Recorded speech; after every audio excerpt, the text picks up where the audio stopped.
வணக்கம் மக்களே, இன்றைக்கி என்ன வீடியோ பார்க்க போகிறோன்னா, போன வாரமே ஒரு வீடியோ போட்டிருப்பேன். அசர்பைஜான் நாட்டில் நடந்த ஒரு விமான விபத்தை பற்றி பார்த்துருப்போம். கிட்டத்தட்ட 42 பேர் உயிரிழந்த அந்த சம்பவத்துக்கு உண்டான காரணம் என்னங்கிறதே நம்ம முழுமையாக தெரியல.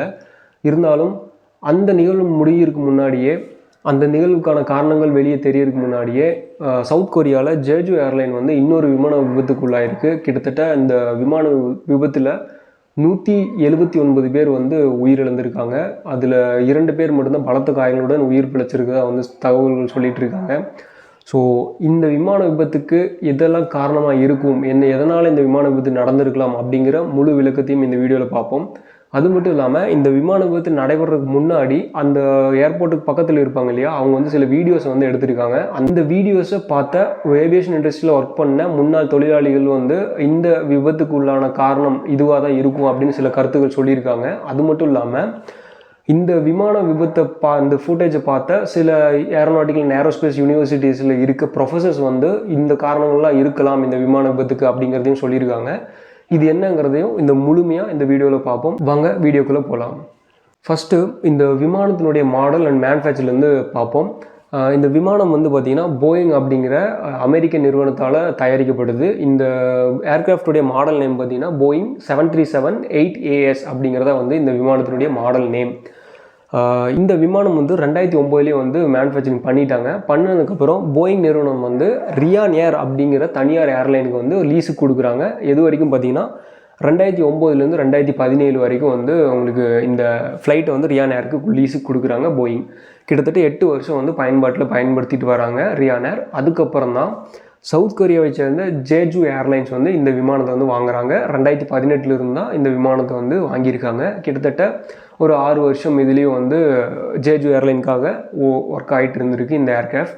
கிட்டத்தட்ட ஒரு ஜேஜு ஏர்க்ராஃப்டில் ஒரு 6 வருஷம், ரியான் ஏரில் ஒரு 8 வருஷம் சொல்லி ஒரு 14 வருஷம் ஆக்டிவாக இருக்க இந்த ஏர்க்ராஃப்ட் தான் இப்போ விமான விபத்துக்குள்ளாயிருக்கு.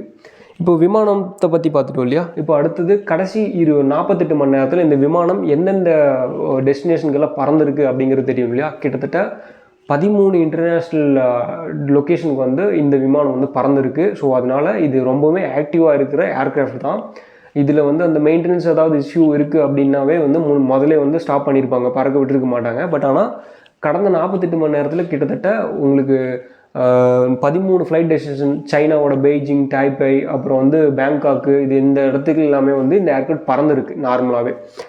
ஸோ இதுவும் பார்த்துட்டோம் இல்லையா. ஸோ அது இதிலிருந்து என்ன தெரியுதுன்னா, இந்த ஏர்க்ராஃப்ட் முழுமையாக பிஸியான ஒரு ஏர்க்ராஃப்ட், எப்போவுமே ஷெடியூல்டாக இருக்கும்.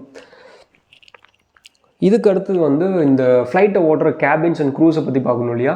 ஒரு விமானத்தை இயக்கிறதுக்கு விமானிகள் 2 பேர் இருப்பாங்க. அவர் கேப்டன் சொல்லுவாங்க. அந்த கேப்டன் விமானத்தினுடைய இடது பக்கம் உட்காந்துட்டு இருப்பார். இந்த கேப்டனுக்கு என்ன பவர், என்ன ஒர்க்குன்னு பார்த்தீங்கன்னா, இந்த விமானத்தை இயக்கிறதுக்குண்டான முழு பொறுப்பும் அவருடைய தான்.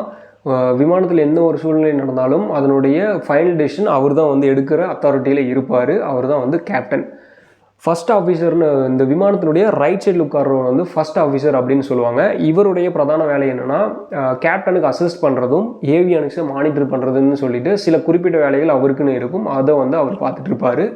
ஸோ இந்த 2 நபர்களும் எந்த அளவுக்கு அனுபவம் வாய்ந்தவர்கள் அப்படின்னு பார்த்தோம்னா, கேப்டன், இந்த விமானத்தை ஓட்டின கேப்டன் கிட்டத்தட்ட 6820 மணி நேரம் வானில் பறந்த அனுபவம் உள்ளவர்.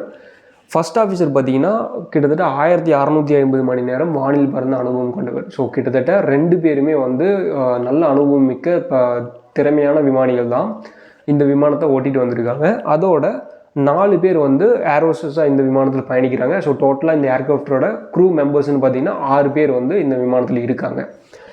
அடுத்ததாக இந்த விமானத்தில் பயணித்த பயனாளிகள் பார்த்திங்கன்னா, ஆண் பயனாளிகள் கிட்டத்தட்ட 82 பேரும், பெண் பயனாளிகள் கிட்டத்தட்ட 93 பேரும்னு 175 பேர் பயனாளிகள் இருந்திருக்காங்க. இதில் 10 வயதுக்குட்பட்ட குழந்தைகள் பார்த்திங்கன்னா 5 பேர் இருந்திருக்காங்க இந்த கவுண்டில்.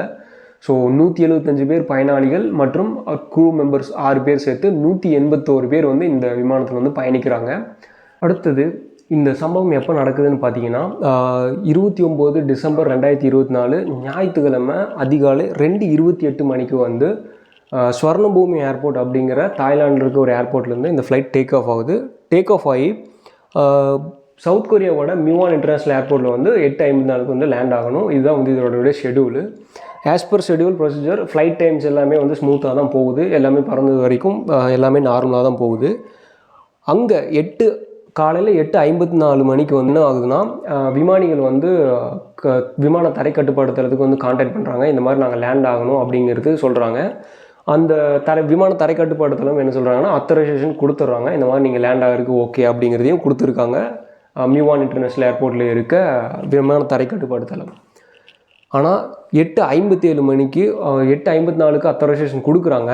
8:57 மணிக்கு பார்த்தீங்கன்னா விமான தரை கட்டுப்பாடு விமானிகளுக்கு ஒரு வார்னிங் கொடுக்குறாங்க. என்னென்னா, விமானத்தை சுற்றி அதிகமாக பறவைகள் இருக்கனால பறவைகள் வந்து விமானத்தோட மோதலுக்கு வாய்ப்புகள் சாத்தியக்கூறுகள் அதிகமாக இருக்குது. அதனால் வந்து இந்த மாதிரி ஒரு வார்னிங்கை வந்து விமான தரை கட்டுப்பாடு விமானிகளுக்கு வந்து கொடுக்குறாங்க 8:57 மணிக்கு காலையில். 8:58 மணிக்கு கிட்டத்தட்ட விமான தரை கட்டுப்பாடு விமானிகளுக்கு கொடுத்த வார்னிங்க்கு அப்புறம் ஒரு நிமிஷம் கழித்து பார்த்தீங்கன்னா பைலட் வந்து மேடே அப்படிங்கிற எமர்ஜென்சி கோட் வேர்டை வந்து யூஸ் பண்ணியிருக்காங்க. அப்படின்னா இந்த மேடே எப்படி யூஸ் பண்ணுவாங்கன்னா, இந்த மோஸ்ட்லி இந்த வெளிநாட்டு அந்த ஆங்கில படத்துலலாம் நீங்கள் பார்த்துருப்பீங்க. ஒரு ஏர்க்ராஃப்ட் வந்து நார்மலாக இயங்கக்கூடிய நிலையில் இல்லாமல் வேறு ஏதாவது ஒரு பிரச்சனை ஏர்க்ராஃப்டில் பிரச்சனை ஆகுது, அதனால் பறக்கிறத வந்து கண்டினியூ பண்ண முடியல, தொடர முடியல அப்படிங்கும்போது விமான நிலையங்களில் கீழே இறங்கணும் அப்படிங்கும்போது அவங்க யூஸ் பண்ணுற ஒரு கோட் வேர்டு தான் வந்து மேடே. இந்த மேடே அப்படிங்கிறது வேர்டு வந்து விமான தரை கட்டுப்பாடத்தில் இருக்க குழுவினருக்கு வந்து அது அவங்க ரிசீவ் பண்ணுறாங்கன்னா இந்த ஏர்க்ராஃப்ட்டுக்கு ஒரு ஸ்பெஷல் அட்டென்ஷன் வந்து கொடுப்பாங்க. ஏன்னா வந்து இது வந்து ஏதோ ஒரு சம்திங் எமர்ஜென்சி சுச்சுவேஷனில் இருக்குங்கனால அவங்களுக்கு தேவையானதை அனைத்தையுமே வந்து பண்ணி கொடுப்பாங்க. ஸோ இந்த மேடே அப்படிங்கிற கோட் வேர்டை வந்து விமானிகள் வந்து 8:58க்கு விமான தரை கட்டுப்பாடு தளத்துக்கு வந்து சொல்லியிருக்காங்க.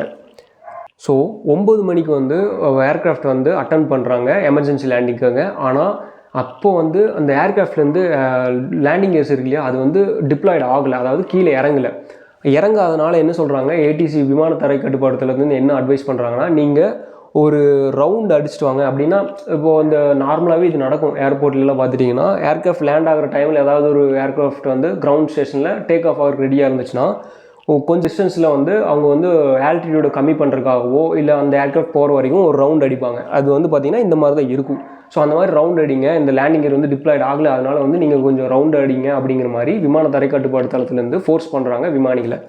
ஆனால் என்ன ஆகுதுன்னா, அப்பவும் கூட அந்த விமானிகளால் அந்த லேண்டிங் கியர் வந்து ரிலீஸ் பண்ண முடியல. அது மட்டும் இல்லாமல் அதை தாண்டி ஏதோ ஒரு பிரச்சனை இருக்கனால லேண்டிங் கியரே இல்லாமல் தரையிறக்கலாம் அப்படிங்கிற முடிவை வந்து விமானிகள் வந்து எடுத்துட்டு கிட்டத்தட்ட அதுக்கும் வந்து தரை கட்டுப்பாடு வந்து ஓகே சொல்லிடுறாங்க. அதுக்கு ஒரு அத்தரைசேஷன் கொடுத்துறாங்க. ரன்வேலையும் வந்து இறங்குறாங்க. எப்போன்னு பார்த்தீங்கன்னா காலையில் 9:03க்கு வந்து ரன்வேல இறங்குறாங்க. நீங்கள் இந்த ஃபோட்டோலேயே பார்த்துருப்பீங்க. இது வந்து ஆக்சுவலாக அங்கே சுற்றி இருக்க ஏர்போர்ட் சுற்றி இருக்க மக்கள் வந்து அந்த ஃப்ளைட் இறங்கும்போது வீடியோ எடுத்திருக்காங்க. இப்போ எடுக்கும்போது இந்த விமானத்தில் லேண்டிங் கியர் வந்து இருக்கிறது தெரியாது. உங்களுக்கு பார்த்தீங்கன்னா இந்த மூக்கின் பகுதியில் வந்து ஒரு லேண்டிங் கியர் வரும். ஆக்சுவலாக மொத்தம் 3 லேண்டிங் கியர் இருக்கும். இந்த இடத்துல வரும். இந்த ரக்கை கீழே வந்து லேண்டிங் கியர் வந்து ஓப்பன் ஆகிருக்கணும். ஓப்பன் ஆகலை. டேரெக்டாக இந்த விமானத்தின் வயிற்று பகுதி வந்து இந்த ரன்வே டச் பண்ணி அப்படியே இழுத்துட்டு வருது. தரன்னு இழுத்துட்டு போய் அந்த ரன்வேவோட விமான ஓடுதல் பாதையோட முடிவில் வந்து ஒரு அந்த காம்பவுண்ட் சுவர் இருக்குள்ளே தடுப்பு சுவர் அதில் வந்து மோதி விபத்துக்குள்ளாகுது. இது நடக்கிறது பார்த்திங்கன்னா காலையில் 9:03லேருந்து 9:07 வந்து இந்த விமானம் வந்து விபத்துக்குள்ளாகுது. கிட்டத்தட்ட விமான ஓடுதலத்தை தாண்டி 250 மீட்டர் தள்ளி போய் இந்த விமானத்தினுடைய தடுப்பு சுவரில் வந்து மோதி விபத்துக்குள்ளாகுது. இதுதான் வந்து ஆக்சுவலாக நடந்தது. இதை வந்து அந்த விமானத்தினுடைய சத்தம் அப்புறம் வந்து கேட்டுட்டு வந்து பக்கத்தில் இருக்க மக்கள் வந்து வீடியோ எடுத்திருக்காங்க. அதில் வந்து இது வந்து கிடச்சிரு ஃபுட்டேஜ் அதிலிருந்து கிடச்சது தான் இந்த இமேஜஸ் எல்லாமே. இப்போது இந்த ஃபுட்டேஜ் இருக்கு இல்லையா, இது வந்து எதனால் வந்து அந்த பக்கத்தில் இருக்க மக்கள் எடுத்துருக்காங்கன்னா, அந்த மக்கள் என்ன பார்த்துருக்காங்க அப்படிங்கிறது தெரியணும் இல்லையா. அந்த மக்கள் என்ன சொல்கிறாங்கன்னா, விமானத்தினுடைய வலது பக்க ரக்கையிலிருந்து, அதாவது இந்த என்ஜின் இருக்கிற சைடில் இருந்து தீப்பொறிகளும் புகையும் வரதை வந்து பார்த்துருக்காங்க அப்படின்னு வந்து சில மக்கள் அந்த ஏர்போர்ட் சுற்றி வாழ்கிறாங்க இல்லையா, வசிப்பாங்க இல்லையா, அந்த மக்கள் வந்து சொல்கிறாங்க. சில மக்கள் என்ன சொல்கிறாங்கன்னா, இந்த மெட்டல் ஸ்கிராப்பிங், அதாவது இந்த 2 உலோகங்கள் மோதும் போது ஒரு சவுண்டு வரும் இல்லையா, அந்த மாதிரியான சத்தம் வர்றதை நாங்கள் கேட்டோம். அது மட்டும் இல்லாமல் சில பறவை கூட்டம் வந்து இந்த என்ஜின்குள்ளே போகிறது, அதாவது இப்போ என்ஜின் இருக்கும், அது வந்து ஷக் பண்ணும் இல்லையா, அந்த காற்றை வந்து உள்ளே இழுக்கும். அந்த மாதிரி இழுக்கும்போது அந்த பறவைகள் அந்த என்ஜின் முன்னாடி போகும்போது உள்ளே இழுத்துரும். அந்த மாதிரியான நிகழ்வுகள் வந்து நாங்கள் பார்த்தோம் அப்படிங்கிறதையும் சொல்கிறாங்க சில மக்கள். இன்னொருத்தர் வந்து லோக்கலில் ரெஸ்டாரண்ட்டோடைய ஒரு ஓனர் வந்து லோக்கலில் இருக்க அந்த ஏர்போர்ட் பக்கத்தில் ஒரு ரெஸ்டாரண்ட் வச்சுருக்காரு. அவருடைய ஓனர் வந்து ஒரு பேங் சவுண்ட் அப்படின்னு சொல்கிறாரு. அதாவது அந்த புல்லட் பைக்கில் எல்லாம் போகும்போது அந்த சைலன்ஸில் வந்து டுப் டுப் அப்படின்னு ஒரு சவுண்டு வரும் இல்லையா, அந்த ஒரு பட்டாசு வெடித்த மாதிரி அந்த மாதிரியான ஒரு சத்தம் வந்து கேட்டுச்சு. அதனால வந்து நான் நம்மளோட கடையில் நம்மளோட ரெஸ்டாரண்ட் மேலே வந்து நான் நின்று பார்த்தேன். அப்போ வந்து இந்த ஏர்க்ராஃப்ட் வந்துட்டு இருந்தது பார்த்துட்டு இவர் வந்து வீடியோ எடுத்துருக்காரு. அந்த வீடியோ தான் வந்து பார்த்திங்கன்னா இந்த என்ஜின்லேருந்து அந்த பஸ்ட் சவுண்டு வந்து அந்த தீப்பொறி பறக்கிறது எல்லாமே வந்து கண்டுபிடிச்சிருக்காங்க. அந்த ஃபுட்டேஜ்லேருந்து தான் வந்து எடுத்திருக்காங்க. ஸோ இதுதான் வந்து அங்கே ஏர்போர்ட் பக்கத்தில் இருக்க மக்கள் பார்த்ததும் அந்த வீடியோவிலிருந்து எடுத்த ஒரு இமேஜ் தான் வந்து இது. ஸோ இதுக்கப்புறம் அதாவது காலையில் 9:03 வந்து இந்த எமர்ஜென்சி வந்து இந்த லேண்டிங் வந்து அட்டன் பண்ண போகிறாங்கன்னு தெரிஞ்சிருச்சு. இதை வந்து லேண்டிங் ஏரே இல்லாமல் தான் விமானிகள் தரையிறக்க போகிறாங்கன்னு விமான தரைக்கட்டுப்பாடு தளத்துக்கு தெரியும் இல்லையா. உடனே விமான தரைக்கட்டுப்பாடு தளம் என்ன பண்ணுவாங்கன்னா இந்த ஃபயர் சர்வீசஸ் எல்லாம் வந்து அலர்ட் பண்ணுவாங்க. அப்படி அலர்ட் பண்ணதும் வந்து என்ன பண்ணியிருக்காங்கன்னா இஷ்யூட் லெவல் 3 எமர்ஜென்சி அப்படின்னு சொல்லி ஒரு அனௌன்ஸ்மெண்ட் வந்து கொடுத்துருக்காங்க. அந்த நேஷனல் ஃபயர் ஏஜென்சி வந்து கொடுத்துருக்காங்க. அப்படி அந்த லெவல் 3 எமர்ஜென்சின்னு என்னென்னா அதிகப்படியான உங்களுக்கு இருக்குல்லே டாப் இதில் வந்து அவங்க கண்ட்ரியில் சொல்கிறாங்க. இதுன்னா அதிகப்படியான பர்சன் வந்து இது வந்து ஒர்க் பண்ணுறாங்க. கிட்டத்தட்ட 1562 பேர் வந்து இந்த ஃபயர் அணைக்கிறதுக்கு வந்து வந்திருக்கிறதாகவும் 490 பேர் ஃபயர் ஃபைட்டர்ஸ் வந்து யூஸ் பண்ணியிருக்காங்க, தீயணைப்பு வீரர்கள். அப்புறம் 500 மிலிட்ரி ஆட்கள், அதாவது இராணுவ படையினர் யூஸ் பண்ணியிருக்காங்க. 455 காவலாளிகள் வந்து இந்த இடத்த சுற்றியும் வந்து காவலுக்கு இருந்திருக்காங்க. ஸோ இந்த மாதிரி இவ்வளவு பேர் சேர்ந்து இந்த தீயை வந்து 43 நிமிஷத்தில் வந்து அணைச்சிருக்கிறதா வந்து சொல்கிறாங்க. இந்த விபத்துக்குள்ளானதுக்கப்புறம் நீங்கள் பார்த்தா தெரியும், கிட்டத்தட்ட அந்த விமானத்தினுடைய வால் பகுதி மட்டும்தான் வந்து நம்மளுக்கு விசிபிளாக தெரியும், வேறு எதுவுமே வந்து தெரியாது. இப்போது எக்ஸாம்பிள் இந்த பார்த்தீங்கன்னா இந்த விமானத்துடைய முழு பாகம் இது, இந்த முழு பாகத்தில் இவ்வளவு போர்ஷன் வந்து காணும். இந்த ஒரு வால் பகுதி மட்டும்தான் வந்து அங்கே அந்த விபத்துக்குள்ளான பகுதியில் இருக்கும். அந்தளவுக்கு தீயும் பிடிச்சிருக்கு. இதை அணைக்கிறதுக்கு வந்து இந்த லெவல் 3 எமர்ஜென்சி குழு வந்து அங்கே உடனடியாக வந்திருக்காங்க. அது அந்த விமான விபத்து நடந்து அந்த தீயை வந்து 43 நிமிஷத்தில் வந்து அணைச்சிடறாங்க. கிட்டத்தட்ட 10 மணிங்கும் போதெல்லாம் அந்த தீயை வந்து அணைச்சிருக்காங்க. இதோட முதல் சர்வைவர் இந்த விமானத்தோட இந்த வீடியோவோட தொடக்கத்தில் சொல்லியிருப்போம் இல்லையா, 2 பேர் மட்டும் தான் பலத்த காயத்தினுடன் உயிர் தப்பியிருக்காங்க அப்படின்னு. அதில் முதல் நபரை வந்து 9:23 வரைக்கும் 9:23 அந்த டைமுக்கு வந்து காப்பாற்றுறாங்க முதல் நபரை. இரண்டாவது நபரை 9:50 மணிக்கு வந்து காப்பாற்றுறாங்க. இவங்க 2 பேர் தான் வந்து விமானத்தில் இருந்த விமான ஊழியர்கள், பயனாளிகள் கூட கிடையாது, விமான ஊழியர்கள் தான் வந்து காப்பாற்றப்பட்டிருக்காங்க. அதுவும் பலத்த காயத்தோட அவங்கள வந்து மருத்துவமனைக்கு கொண்டு போய் தீவிர சிகிச்சை பிரிவில் அவங்கள வந்து அட்மிட் பண்ணி பார்த்துட்ருக்காங்க. ஒவ்வொரு விமான விபத்து நடந்ததுக்கப்புறம் ஒரு முக்கியமான விஷயத்தை சொல்லுவாங்க. விமானத்தினுடைய கருப்பு பெட்டி மீட்கப்பட்டது அப்படின்னு வந்து சொல்லுவாங்க இல்லையா, அதனுடைய முக்கியத்துவம் என்னங்கிறத நான் இப்போ சொல்லிடுறேன். இந்த இப்போ நடந்துச்சு இல்லையா விமான விபத்து, அதிலிருந்தும் ரிகவர் பண்ணிட்டாங்க. அதில் வந்து மொத்தம் ஒவ்வொரு விமானத்துலேயும் 2 பிளாக் பாக்ஸ் வந்து இருக்கும், கருப்பு பெட்டி. இந்த பிளாக் பாக்ஸ்னு சொல்கிறது வந்து கருப்பாக இருக்காது, இந்த மாதிரி ஆரஞ்சு நிறத்துலையும் சிவப்பு நிறத்துலையும் வந்து தான் இருக்கும். ஏன்னா பார்வைக்கு வந்து ஈஸியாக விசிபிளாக தெரியணும் அப்படிங்கிறதுக்காக வந்து இந்த கலரில் கொடுத்துருப்பாங்க. ஒவ்வொரு விமானத்துலேயும் 2 பிளாக் பாக்ஸ் இருக்கும். ஒன்று வந்து எஃப்டிஆர்னு சொல்லப்படுறது, அதோட பேர் பார்த்திங்கன்னா ஃப்ளைட் டேட்டா ரெக்கார்டர் அப்படின்னு சொல்லுவாங்க. இன்னொன்று வந்து பார்த்திங்கன்னா சிவிஆர், காக்பிட் வாய்ஸ் ரெக்கார்டர்னு சொல்லுவாங்க. ஸோ இப்போது இந்த எஃப்டிஆருடைய முக்கியமான வேலை என்னென்னா, இந்த விமானத்தினுடைய முழு தகவல்களையும் ஸ்டோர் பண்ணி வைக்கும், தரவுகளை சேமித்து வைக்கும். என்ன மாதிரியான தரவுகள்னால், இந்த விமானத்தினுடைய பயண பாதை, அந்த விமானத்தினுடைய இந்த டைமில் எவ்வளோ ஸ்பீடில் போயிட்டுருக்கு, எவ்வளோ ஆல்டிடியூடில் பறந்துட்டுருக்கு அப்படிங்கிறதையும், உள்ளே இருக்க டெம்பரேச்சர், கேபின் டெம்பரேச்சர் அப்படிங்கிறது எல்லா முழு தகவல்களையும் தரவுகளையும் சேமித்து வைக்கிறது தான் வந்து இந்த எஃப்டிஆருடைய முதன்மையான பணி. இந்த சிவிஆர், காக்பிட் வாய்ஸ் ரெக்கார்டர் என்ன பண்ணுன்னா, இந்த விமானிகளுக்குள்ளே நடக்கிற உரையாடல்களை வந்து சேமித்து வைக்கும் ஒன்று. ரெண்டாவது, விமானிகளுக்கும் அந்த ஏர் ஹோஸ்டர்ஸ் இருப்பாங்களே அவர்களுக்கும் உள்ளான உரையாடலையும் சேமித்து வைக்கும். ஏன்னா இப்போ வந்து ஒரு எமர்ஜென்சி லேண்டிங் பண்ணுறாங்கன்னா க்ரூ கிட்ட சொல்லுவாங்க, இந்த ஏர் ஹோஸ்டர்ஸ் கிட்ட சொல்லுவாங்க, இந்த மாதிரி நம்ம எமர்ஜென்சி லேண்டிங் பண்ண போகிறோம், இந்த மாதிரி சீட்டிங் இருக்கணும் அப்படிங்கிறத வந்து அவங்க வந்து பேசஞ்சருக்கு வந்து கன்வே பண்ணுவாங்க. ஸோ அந்த மாதிரியான தகவல்களையும் எடுத்துக்குவாங்க, இந்த சிவிஆர் வந்து ஸ்டோர் பண்ணும். மூணாவதான், விமானிகளுக்கும் தரைக்கட்டுப்பாடு தளத்துக்கும் உள்ள குழுவினருக்கும் உள்ள உரையாடல் இருக்கு இல்லையா, இடையே நடந்த உரையாடலையும் சேமித்து வைக்கும். இது மூணையும் தான் வந்து இந்த சிவிஆருங்கிற கருப்பு பெட்டி வந்து சேமித்து வைக்கும். இதுதான் வந்து இந்த கருப்பு பெட்டியுடைய முக்கிய பணி. இப்போ நம்ம எக்ஸாம்பிள் கேட்போம், இவ்வளோ இந்த விமான விபத்து நடந்துச்சு இல்லையா, இவ்வளோ தீப்பிடிச்சி எரிஞ்சிச்சு, எதுவும் ஆகலையா அந்த கருப்பு பெட்டிக்கு அப்படின்னு. எதனால் அது வந்து ஒன்றும் ஆகலைன்னா, இந்த கருப்பு பெட்டிக்கு மேலே ஒரு கேசிங் வந்து கொடுத்துருப்பாங்க. அந்த கேசிங் வந்து கிட்டத்தட்ட 1 மணி நேரத்துக்கு வந்து தீயில் இருந்தாலும் எதுவும் ஆகாது, உள்ளே இருக்க தரவுகள் வந்து அழிக்கப்படாது. ஏன்னா இது வந்து டெஸ்ட் பண்ணியிருக்காங்க 1100 டிகிரி செல்சியஸ் வரைக்கும் இந்த கருப்பு பெட்டி வந்து தாங்கக்கூடிய திறன் கொண்டது. அந்த விமானத்தினுடைய அந்த கருப்பெட்டியுடைய அவுட்டர் வெளிப்பக்க சுவர் இருக்கு இல்லையா, அது வந்து வெளிப்பக்க கேசிங், அது வந்து உங்களுக்கு இந்த அளவுக்கு தீயை வந்து தாங்கக்கூடியது.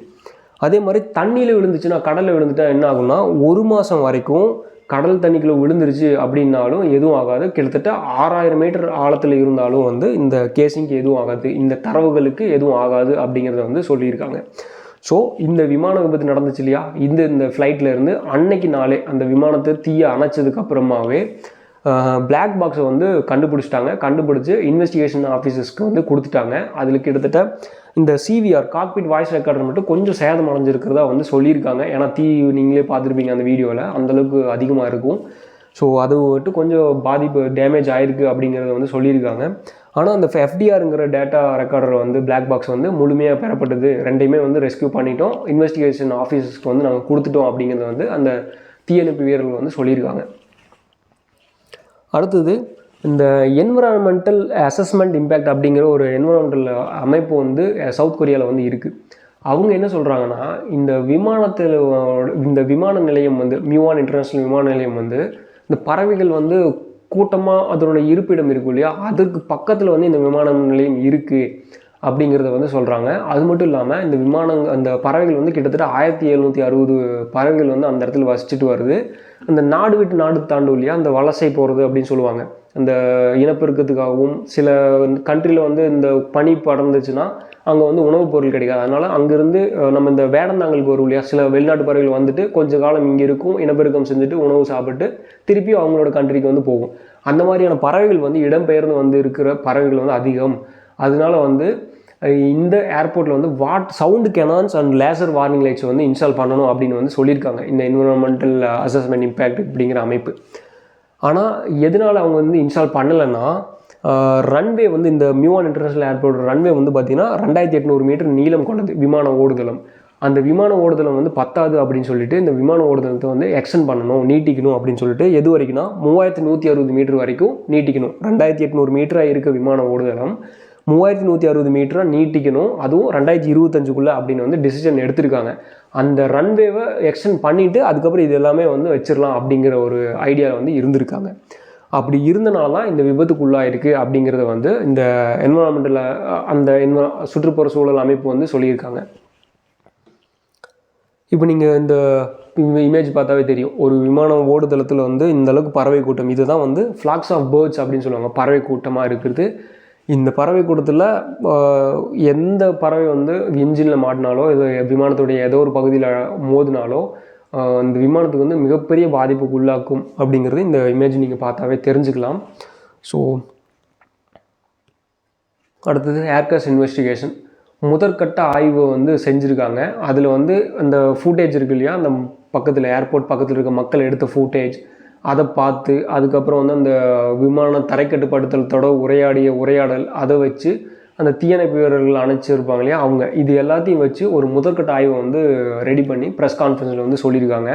அது மட்டும் இல்லாமல் சில ப்ரொஃபஸர்ஸ் ஏரோநாட்டிக் அண்ட் ஏரோஸ்பேஸில் யூனிவர்சிட்டியில் இருக்க சில ப்ரொஃபஸர்ஸ் வந்து இந்த வீடியோ பார்த்துட்டு என்னென்ன மாதிரியான விஷயங்கள் கருத்தை வந்து சொல்லியிருக்காங்க அப்படிங்கிறதையும் இப்போ நம்ம பார்க்கலாம். ஸோ ஃபஸ்ட்டு லீ ஜியாங் அப்படிங்கிற யாருன்னு பார்த்தீங்கன்னா மியூவான் இன்டர்நேஷ்னல் ஏர்போர்ட்டுடைய ஃபயர் சீஃப், அதாவது தீயணைப்பு துறையோட அது ஒரு உயர் அதிகாரி அப்படின்னு வச்சுக்கோங்களேன். அவர் வந்து என்ன சொல்கிறாருன்னா, இந்த விமான விபத்துக்கு உண்டான காரணம் என்னென்னு அப்படின்னு சொல்கிறாருன்னா, லேண்டிங் கியர் ஃபெயிலியர் இதை ஃபஸ்ட் ரீசன். அந்த லேண்டிங் கியர் வந்து அந்த ஏர்க்ராஃப்ட்லேருந்து வெளியே வரவே இல்லை. அந்த வீடியோவில் பார்க்கும்போதும் சரி, அந்த வீல்ஸ் இருந்துருச்சுன்னா அந்த வீல் தான் வந்து விமான ஓடுதளத்தில் வந்து டச் ஆகிருக்கும் அப்படின்னு சொல்கிறாங்க. அதற்கு பதிலாக இந்த விமானத்தினுடைய வயிற்று பகுதி தான் வந்து இந்த விமான ஓடுதளத்தை வந்து உரசிட்டே போயிருக்கு அப்படிங்கிறதையும் சொல்கிறாரு. இப்போ நீங்கள் இந்த வீடியோவில் பார்த்தாவே தெரியும், இங்கே ஒரு லேண்டிங் கியர் வரும் இல்லையா இந்த விமானத்தினுடைய மூக்கு பகுதியில், அது இல்லை. இந்த இடத்துலையும் வந்து ஒரு லேண்டிங் கியர் வரும், அதுவும் சுத்தமாக இல்லை. வயிற்று பகுதி தரைச்சிட்டே போகிறதையும் நீங்கள் இந்த ஃபுட்டேஜில் பார்க்கலாம். ரெண்டாவது பேர்ட் ஸ்ட்ரைக், இந்த பறவைகள் வந்து கூட்டமாக அந்த இடத்துல பறந்துட்டு இருந்ததாகவும், அதில் சில ஃபுட்டேஜில் வந்து பார்த்திங்கன்னா இந்த என்ஜின்குள்ளே வந்து சில பறவைகள் சிக்கிக்கிட்டதாகவும் அந்த என்ஜின் ஃபெயிலியர் ஆகிருக்கிறதாகவும் இவர் வந்து சொல்கிறாரு. இது ரெண்டும் தான் வந்து இந்த விமான விபத்துக்குள்ளான முதற்கட்ட ஆய்வறிக்கையில் தெரிய வந்திருக்கு அப்படிங்கிற சொல்கிறாரு. வெதர்னு பார்த்தா அந்த விமானத்து நிலையத்தில் வந்து வெதர் வந்து நல்லா தான் இருக்குது, எந்த இஷ்யூ இல்லை, இந்த 2 தான் வந்து மெயின் காரணமாக இருக்கும் அப்படிங்கிறது வந்து இந்த ஃபயர் சீஃப் லீ ஜியாங் அப்படிங்கிறவர் வந்து சொல்கிறாரு. ரெண்டாவது சில எக்ஸ்பர்ட்ஸ் என்ன சொல்கிறாங்கன்னா, அது இந்த பறவைகள் வந்து விமானத்தில் மோதி இருந்தாலுமே சில ஹைட்ராலிக்ஸ்னு சொல்லுவாங்க இல்லையா, அந்த ஹைட்ராலிக் சிஸ்டம் வந்து ஃபெயிலியர் ஆயிருந்தாலும் இன்னொரு மெத்தட் இருக்குது இந்த லேண்டிங் கியர் வந்து ஓப்பன் பண்ணுறதுக்கு. அது வந்து கிராவிடேஷனல் டிப்ளாய் அப்படின்னு வந்து சொல்கிறாங்க. புவியீர்ப்பு விசையை யூஸ் பண்ணி அந்த லேண்டிங் கியர் வந்து இருக்கிறது. இப்போது எக்ஸாம்பிள், இப்போ இதுதான் ஏர்க்ராஃப்ட் இருக்குது, லேண்டிங் கியர் வந்து ஒரு ஹைட்ராலிக் ப்ரெஷர்னால தான் வந்து உள்ளே எடுத்து வச்சுக்குது. இப்போ நம்ம பறந்துட்டுருக்கு, அதை நம்ம பிடிக்காமல் அந்த லேண்டிங் கியர் விட்டுட்டோம்னா அந்த லேண்டிங் கியர் ஆட்டோமேட்டிக்காக ரிலீஸ் ஆயிரும் இல்லையா. அந்த மாதிரி கிராவிடேஷனல் டிப்ளாய்னு ஒரு மெத்தட் இருக்குது. அதை வந்து மேனுவலாக தான் பைலட்ஸ் வந்து டிப்ளாய் பண்ணணும். ஆனால் அதையும் பண்ண முடியலன்னா இதை தாண்டி வேறு ஏதோ ஒரு ப்ராப்ளம் இருந்திருக்கணும் அப்படிங்கிறது வந்து சில எக்ஸ்பர்ட்ஸ் வந்து சொல்கிறாங்க. ஸோ இதுதான் வந்து உங்களுக்கு லேண்டிங் கியர் ஒரு ஸ்ட்ரக்சர் வந்து நான் உங்களுக்கு இந்த இமேஜில் காமிக்கிறேன். கிம் இங் யூ அப்படிங்கிறவர் யாருன்னு பார்த்தீங்கன்னா director of Korea aerospace university. இவர் என்ன சொல்கிறாருன்னா, இந்த 3 லேண்டிங் கியரும் ஓப்பன் ஆகாமல் இருக்கிறது வந்து அன்யூஷுவல், இந்த மாதிரி நடக்கிறதுக்கு வாய்ப்பே இல்லை அப்படிங்கிறத வந்து சொல்கிறாரு. 3 லேண்டிங் கியர்னு சொல்கிறாரு இல்லையா, அது என்னென்னா, இப்போது இதில் பார்த்தீங்கன்னா 3 லேண்டிங் கியர் இருக்குது. இப்போ இது கை தான் வந்து விமானம்னு வச்சுங்களேன். இந்த மூக்கு பகுதியில் வந்து ஒரு லேண்டிங் கியர் இருக்கும், அதுதான் வந்து இது. அடுத்தது ரக்கை பகுதி உடலோட ஜாயின் பண்ணும் இல்லையா, இந்த விமானத்தினுடைய உடல் ஜாயின் பண்ணுற இடத்துல ஒரு 2 லேண்டிங் கியர் இருக்கும். இடது பக்கம் வலது பக்கம் 2 இருக்கும். இதுதான் 3, 1 2 3. இந்த 3 லேண்டிங் கியரும் வந்து ஓப்பன் ஆகாமல் இருக்கிறது வந்து அன்யூஷுவல், அந்த மாதிரி நடக்காது. ஏதாவது ஒன்றுனாச்சும் ஓப்பன் ஆகும். ஏதாவது இந்த மூக்கு பகுதியில் இருக்க லேண்டிங் கியர் ஓப்பன் ஆகலாம், அப்படி இல்லைன்னா அந்த உடல் பகுதியில் இருக்க லேண்டிங் கியர் வந்து ஓப்பன் ஆகலாம். இது 2ல் ஏதாவது ஒன்றுனாச்சும் ஓப்பன் ஆகும். ஆனால் 3மே ஓப்பன் ஆகாது, இந்த மாதிரி நடக்கிறதுக்கு வாய்ப்பே இல்லை அப்படிங்கிறத வந்து இவர் சொல்கிறாரு. இன்னொன்று வந்து பறவைகள் அட்டாக்னால தான் இது நடந்திருக்கும் அப்படின்னு ஒரே காரணத்தை மட்டும் நம்ம சொல்ல முடியாது, இதை தாண்டி வேறு காரணங்களும் இருக்கும் அப்படிங்கிறத வந்து இவர் சொல்கிறாரு. ஸோ இதுக்கப்புறம் இன்னொரு மற்ற எக்ஸ்பர்ட்ஸ் எல்லாம் என்ன சொல்கிறாங்கன்னா, அதாவது இப்போ விமானம் இருக்குது, இது வந்து 2 என்ஜின் இருக்க விமானம் தான். ஒரு என்ஜின் வந்து பறவையால் அடிபட்டு இந்த என்ஜின் வந்து ஃபெயிலியர் ஆனால் கூட இந்த ஒரு என்ஜின் வந்து போதுமான தூரத்துக்கு வந்து உங்களுக்கு வந்து விமானத்தில் தரையிறங்கு உண்டான அந்த பவர் வந்து கொடுக்கும். அதை வந்து மற்ற எக்ஸ்பர்ட்ஸ் வந்து என்ன சொல்கிறாங்கன்னா, ஒரு என்ஜின் ஃபெயிலியர் ஆனாலும் இன்னொரு என்ஜின் இருக்கும், அந்த என்ஜினோட பவரே வந்து போதும் இந்த லேண்டிங் கியரை டிப்ளாய் பண்ணுறதுக்கு. அப்போது அந்த ஹைட்ராலிக் சிஸ்டமில் வேறு ஏதோ ஃபால்ட் இருக்கிறதுக்கு வாய்ப்பு இருக்குது அப்படிங்கிறதையும் வந்து இன்னொரு எக்ஸ்பர்ட்ஸ் வந்து சொல்கிறாங்க. ஷான் புச்னிக்கி, professor of Ohio State University, இவர் என்ன சொல்கிறாருன்னா, அந்த ஃபுட்டேஜ் மக்கள் அந்த லோக்கல் ஏர்போர்ட் பக்கத்தில் இருக்க மக்கள் எடுத்த ஃபுட்டேஜ் இருக்கு இல்லையா, அந்த ஃபுட்டேஜை பார்க்கும்போது ரிவர்ஸ் த்ரஸ்டர்ஸ் வந்து ஆக்ட் ஆகலை, ஒரே ஒரு என்ஜினில் தான் வந்து அந்த ரிவர்ஸ் த்ரஸ்டர்ஸ் ஓப்பன் ஆகிருக்கு அப்படிங்கிறத வந்து சொல்கிறாரு. ரிவர்ஸ் த்ரஸ்டர்ஸ் அப்படின்னா, இப்போது இதுதான் வந்து எக்ஸாம்பிள் என்ஜின் வச்சுக்கோங்களேன். இந்த என்ஜினில் வந்து இது முன்பக்கம் காற்று வந்து உள்ளே வரும். இந்த கம்ப்ரஸர் ஃபேன்ஸ் வந்து உங்களுக்கு வந்து காற்றை வந்து உள்ளே இழுத்து வந்து கம்பஷன், அந்த காற்றை வந்து கம்ப்ரெஸ் பண்ணி அங்கே கம்பஷன் நடந்து வெளியே வந்து அதிக உந்து விசையோட வெளியே தள்ளும் அந்த வெப்ப காற்றை. அந்த வர்ற காற்று இப்படி ஸ்ட்ரெயிட்டாகவே வெளியே வந்துச்சுன்னா முன்னோக்கி கிடைக்கிற ஒரு உந்து விசை வந்து கிடைக்கும். அதை வந்து ஸ்டாப் பண்ணிவிட்டு பக்கவாட்டில் வந்து அந்த த்ரஸ்ட் வந்து போச்சுன்னா என்ன ஆகும்னா, சடனாக ஒரு ஸ்லோ டவுன் கிடைக்கும் இல்லையா. இப்போ விமானத்தினுடைய உடல் வந்து ஸ்பீடாக போயிட்டுருக்கு, இந்த எதனால இந்த என்ஜினோட பவர்னால. அதை சடனாக ஸ்டாப் பண்ணி பக்கவாட்டில் போக வச்சோம்னா அந்த ஸ்பீடு வந்து குறையும் இல்லையா. அதுதான் வந்து ரிவர்ஸ் த்ரஸ்டர்ஸ் அப்படின்னு வந்து சொல்லுவாங்க. இதுதான் வந்து அதனுடைய விளக்கம். அது ஓப்பன் ஆச்சுன்னா எப்படி இருக்குன்னா இப்படி தான் இருக்கும். ரன்வேல வந்து இது என்ஜின் இருக்கும், இது ஃபுல்லாகவே செல்லு வந்து ஓப்பன் ஆயிடுச்சு. ஓப்பன் ஆனால இதில் வர்ற த்ரஸ்ட் வந்து பின்னாடி போகாமல் இந்த பக்கம் வந்துடும். இந்த பக்கம் வரனால அந்த விமானத்தினுடைய வேகம் வந்து கட்டுப்படும் அப்படிங்கிறத சொல்கிறாங்க. இப்போ 2 என்ஜின் இருக்கும் இல்லையா, அந்த விமானத்தினுடைய 2 என்ஜின் இருக்கும். 2 என்ஜின்லேயும் ரிவர்ஸ் த்ரஸ்ட் போட்டால் தான் அது வந்து ஸ்டாப் ஆகி ரன்வேல நிற்கும். அதில் ஒரு என்ஜினில் மட்டும் நம்ம ரிவர்ஸ் த்ரஸ்ட் கொடுத்துருந்து ஒரு என்ஜினில் எதுவுமே பண்ணலைன்னா அது வந்து அதுக்கு தேவையான அந்த வேக குறைக்கிறது வந்து கிடைக்கல அப்படிங்கிறத வந்து இந்த ஷான் புச்னிக்கி அப்படிங்கிற ப்ரொஃபஸர் வந்து சொல்கிறாரு.